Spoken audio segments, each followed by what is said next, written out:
defining what biomaterial is in general. It is a non-viable substance or combination of substances. In other words, this material is unable to develop, grow, or live in general. The substance can be natural or synthetically derived, and it can be a solid or even a liquid. So I've gotten two definitions for it. One where it refers to the enhancing of living organisms such as prosthetics, and the other one where it pertains to biodegradable and natural resources. And I believe that one is actually the one that's more suitable for this project. With the whole overwhelming definitions I found on the internet, I feel like that one is more effective for this project. The first definition is where the substance is used partially or completely to replace or regenerate or repair or augment any body part, tissue, or organ in terms of structure and or function. Examples could be ways where you attaching metal or replacing with ceramics or just an extension, a polymer extension or something.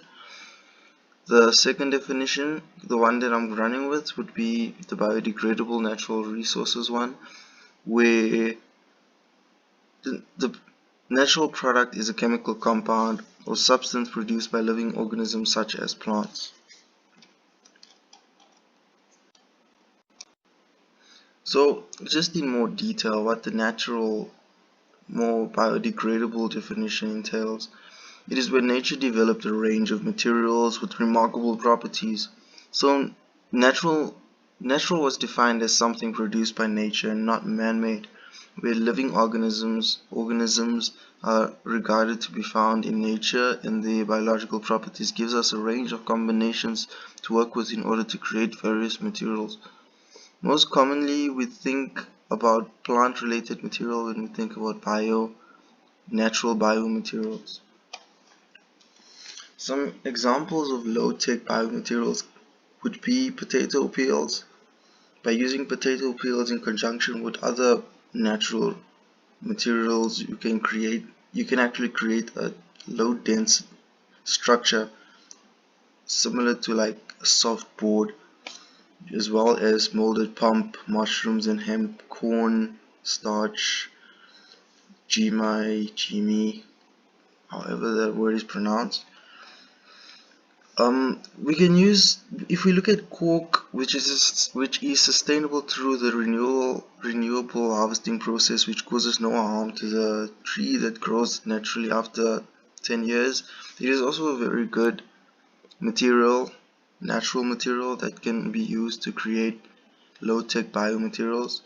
The same goes for bamboo, desert sand, mushroom packaging, molded pulp which we use for eggs packaging, as well as green cell foam, which is also a very highly sustainable packaging option, very common in packaging actually.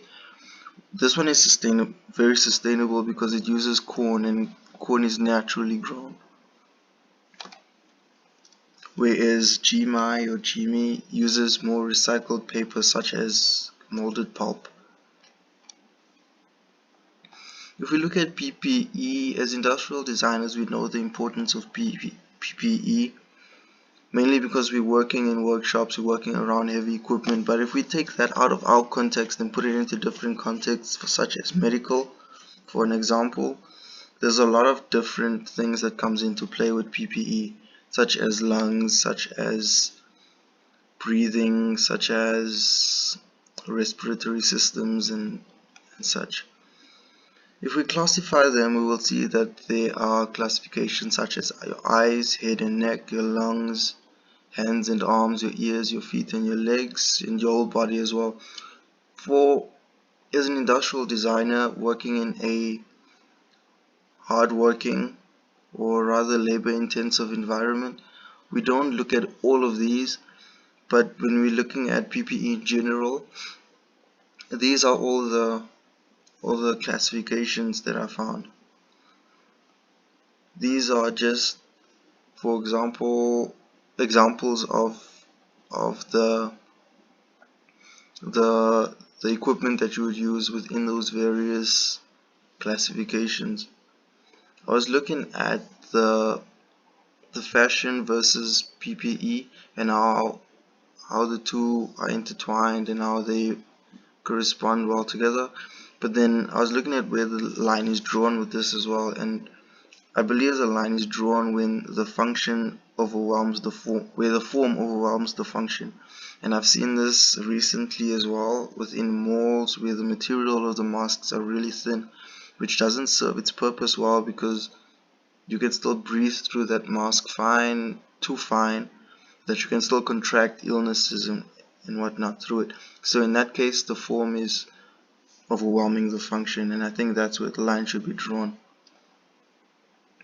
And that would just be my references.